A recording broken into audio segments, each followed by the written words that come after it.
Magandang araw po sa inyong lahat mga kababayan at welcome back dito po sa PNR at ito nga mga karibin natin, Baho Sumingaw. Nako, Pinky Castro, bayad nga ba? Palasyo nagsisinungaling sa taong bayan. Ayan mga kababayan, patungkol po riyan ang ating alamin at bibigyan ng reaksyon ngayong araw na ito. Pero bago pong lahat mga kababayan, sa mga hindi pa po nakapag-subscribe sa ating munting channel ay pa-subscribe naman po at like na rin po ng video ito. Maraming po. At eto na nga, simulan na po natin to.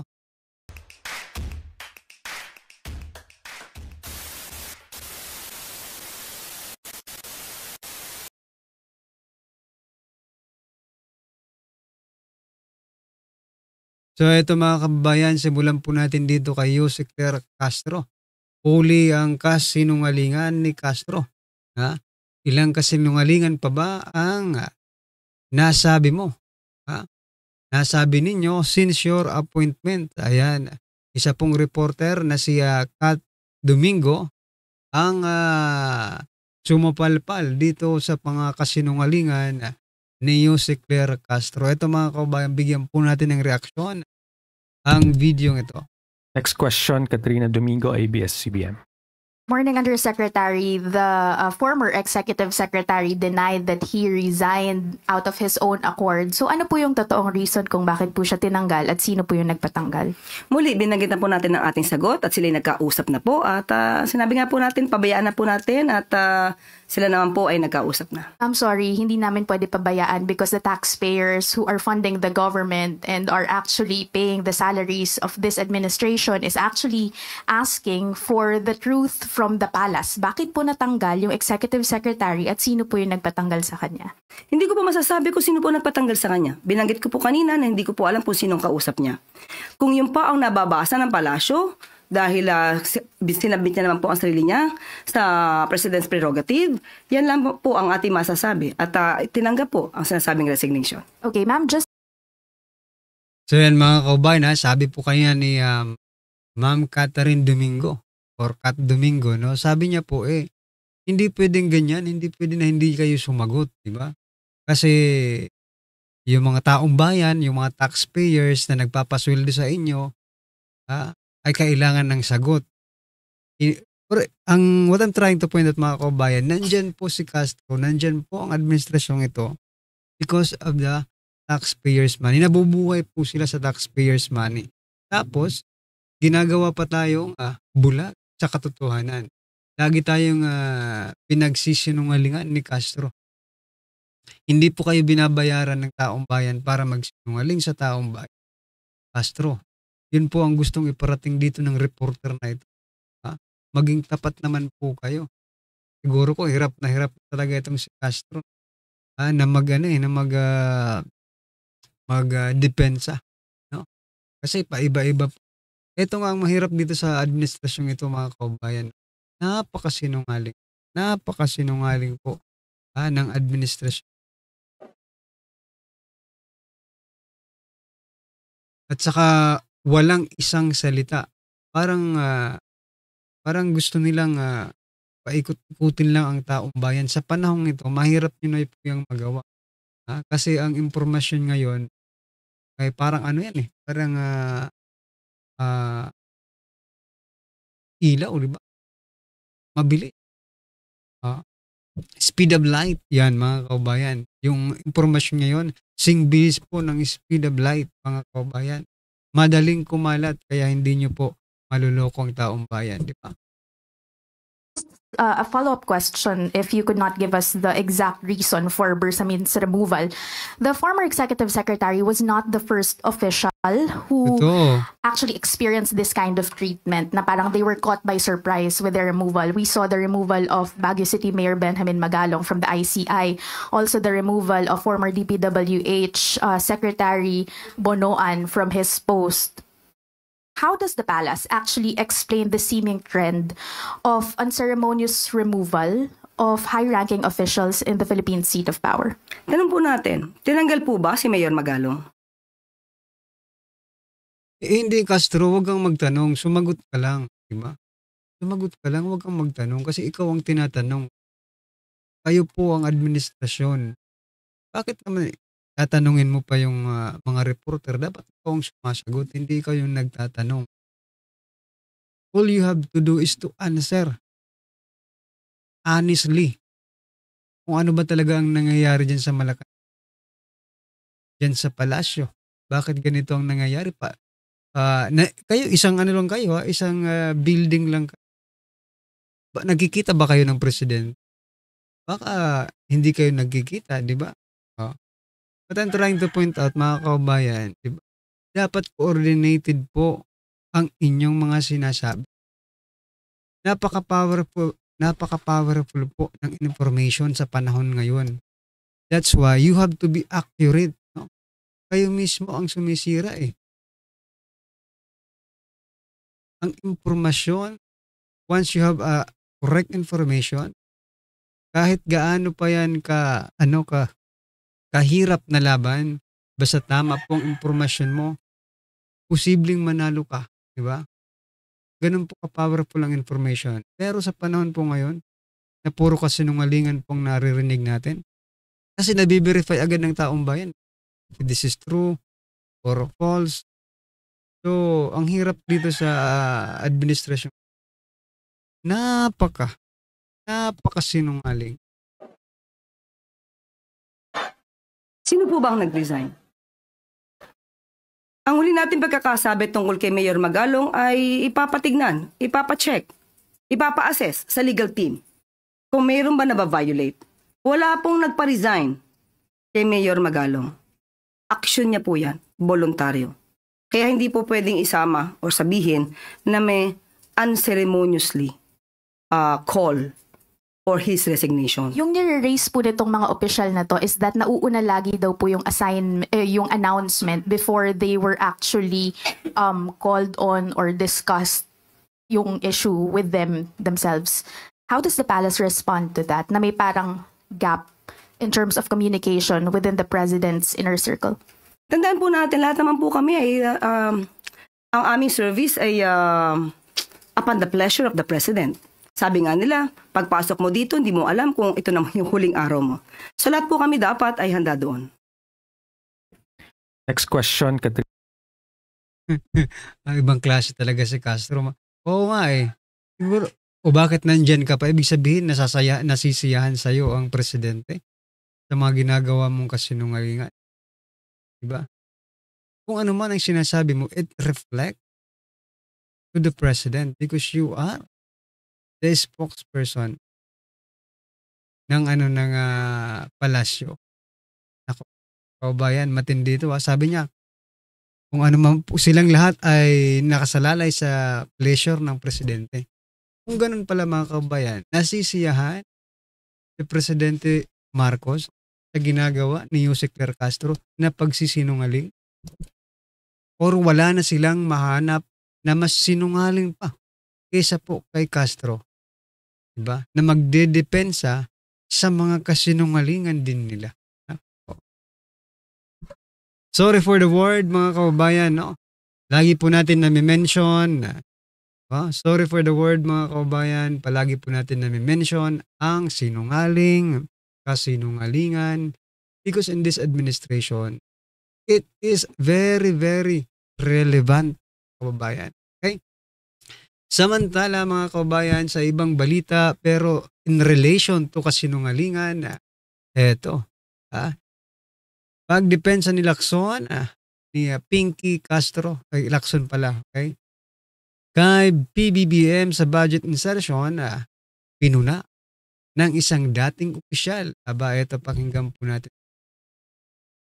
Kasi halatang-halata ka na correct. You're lawyering for Marcos That's not a good thing to do for a senator, lalo na if you are the chairman of the Blue Ribbon Committee. He admitted that there was insertion, pero it's not Marcos. Pero isn't it very unethical for the chairman of a Blue Ribbon Committee to prejudge the issue? Wala pa nga investigation kay Saldi, hindi pa nga napa-appear. He's already making a conclusion. Pag hindi ito na-resolve, itong political crisis natin, the economy will suffer and the people will suffer more. There is a crisis also of investor confidence. There is also a crisis of investor confidence, mga kabayan. Bakit nga ba dinedepensahan ni Senator Ping Lacson si President Bongbong Marcos Jr.? Kaya nga nalagay natin sa thumbnail natin kanina na bayad nga ba?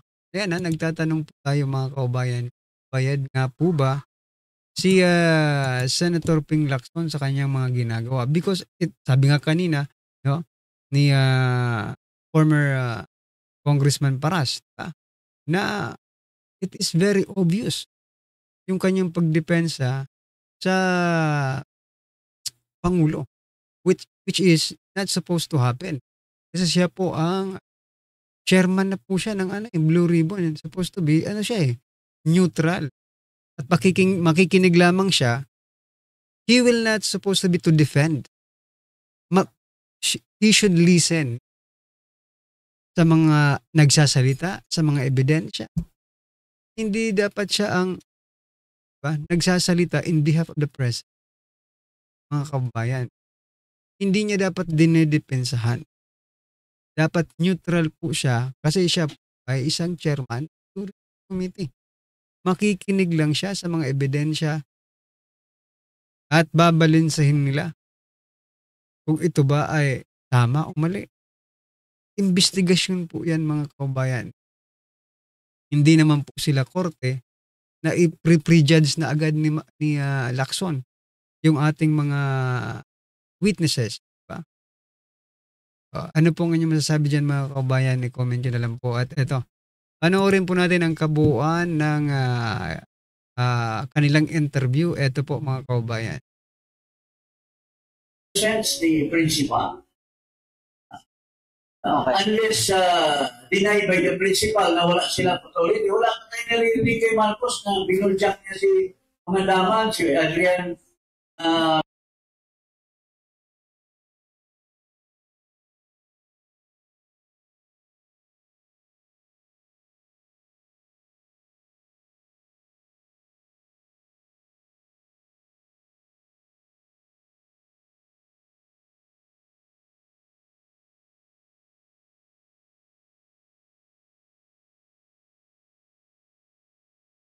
Bersamin at saka si E.S. Bersamin ginamit niyo yung pangalan ko para sa mayroon ba siyang statement na Tupalo yata Tupalo.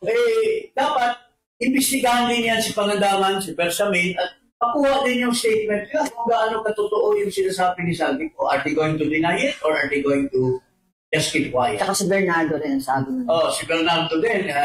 Kasi ang sinasabi ni Bernardo doon sa testimony niya, it's something different, not related to the 100 billion insertion. It pertains to another insertions because there were 250 plus billion na insertion plus 150 billion na unprogrammed 141. So, saan ba yung insertion saan ba yung sinasabi ni Bernardo na doon ang galing yung binigay niya ng pera kay Saldico? Doon ba sa 100 billion o doon ba sa And you're not lawyering for Saldico, I'm not lawyering for Saldico. I want him to be persecuted. I want Saldico to be jailed. Bakit? I've been saying all along na dapat bigyan na ng cancel mo na yung passport na. Sampahan na ng kaso. Inaantay inaantay. Wala daw kaso kasi kaya di ma-cancel ang passport. Inamin na nga niya na nag-insert siya Dapat that alone is already he ignored the subpoena. So next round, di ba, content na and it can be yes. So yun lang po. Magandang umaga po sa inyo lahat.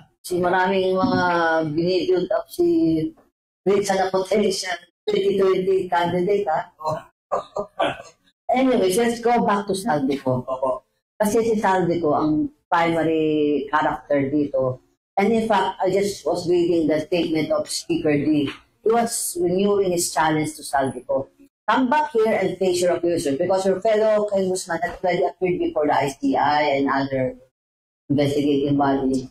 Why don't you come here and testify under oath. Ano ba, will that suffice you to, what would suffice you for Saldico to appear here? For me,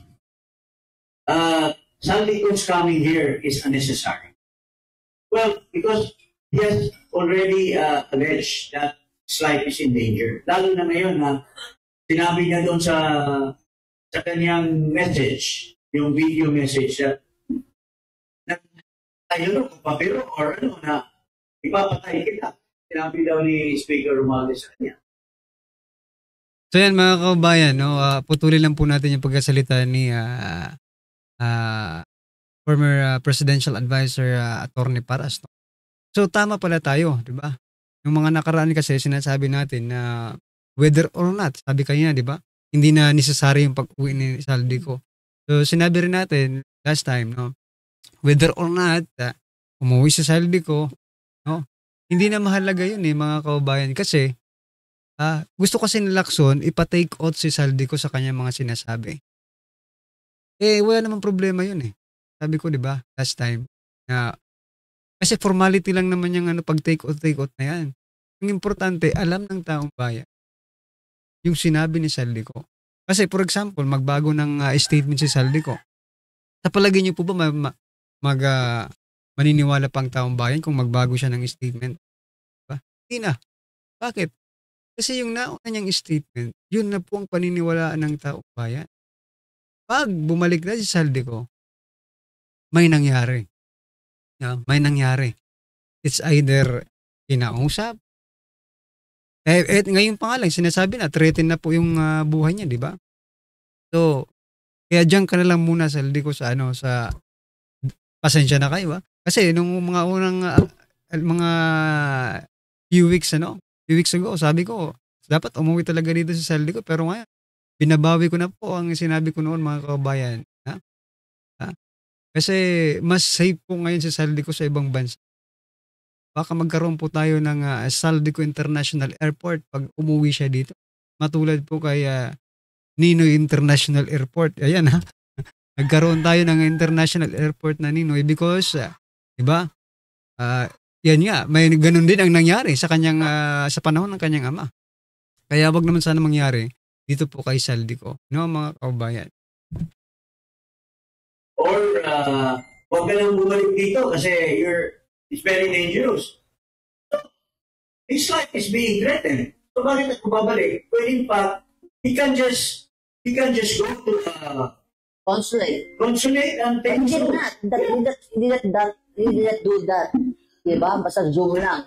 Yeah, he can still do Ang that. question ko nga, AI lang yata yun kasi no-compare ko yung cases na nila. Actually, marami pong issue yun yan. Let me address that. Personally, si Saldico at saka si Romualdez are my real good friends.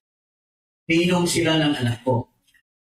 Prior to the campaign of 2022, dahil nagiging close ako because when I was with PLLO, I'm out in the office. Then Majority Floor Leader Martin. That's where I met them. Then we became good friends. So, niyaya ko sila, together with Congressman Pichay, to be ninong of my son, who got married. We became good friends. Then suddenly, there was this election. So, the ties built up between Saldi and Martin. And during the election, Saldi told me, May 2025 election? 2022, Okay. during the election, may Marcos run. Sabi niya, tulungan mo na po kay Speaker, baka may ibang nag-aspire for part, Anyway, sabi niya, pinapagamit ko yung aeroplano ko kay Marcos. He has this august, very, very good and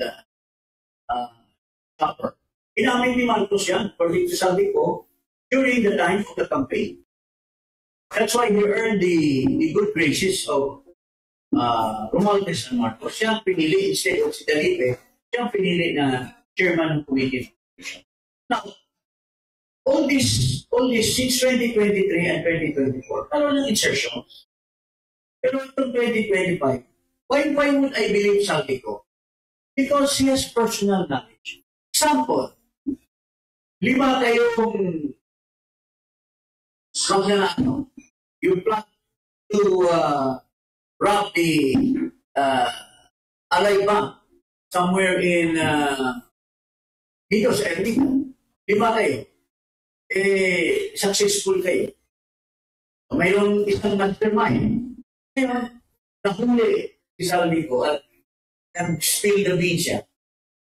So, can it be hearsay yung sinabi niya? He has personal knowledge of the robbery. But not be said hearsay, even if it's not notarized or under oath. Kasi ang constant dialogue niya, I was told by the staff, I was told by that. Yes, that's why it's important. Pero naklaro ngayon, may kinalaman talaga si Marcos. Bakit pinal-out niya si Bersamin at si Pangandaman? He could have told them to say na hindi totoo yan. Sama pa si Adrian. O pati yung Adrian, o bakit mo ipapire bakit mo tinanggap yung kanilang resignation and when you have the prerogative naman to Because they are alter ego of the president. yeah, but they were also involved. It's their work. Alam mo, there is agency committed there. What? They were agents of the principal. Yeah. An agent can make representation. Kung ako si Adrian, ako ang PLLO. Ano ba ang job ng PLLO? Yung direct access to the president. So kung sinabi ni Marcos, o sabihin mo kay Saldico, i-insert ito.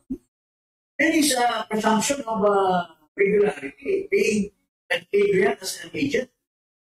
And yet, certain quarters, specifically, Pilato, sabi nga ng mga iba, nag-aabogado ito. Ano ba kayang nadali dito ni Pilato kay Marcos? O si being taken care of during the campaign, talagang he is now lawyering for... But Ping Lacson was quoting the confession of former DPWS Yusek Bernardo that he was just reiterating the confession of Yusek Bernardo. So yan mga kaubayan, no, naisip ko lang bigla kasi napapag-usapan po si yung apo ni ni Yusek Bersamin ni si PL o Adrian, no, Yusek Adrian Bersamin, no, yung presidential legislative liaison officer, no.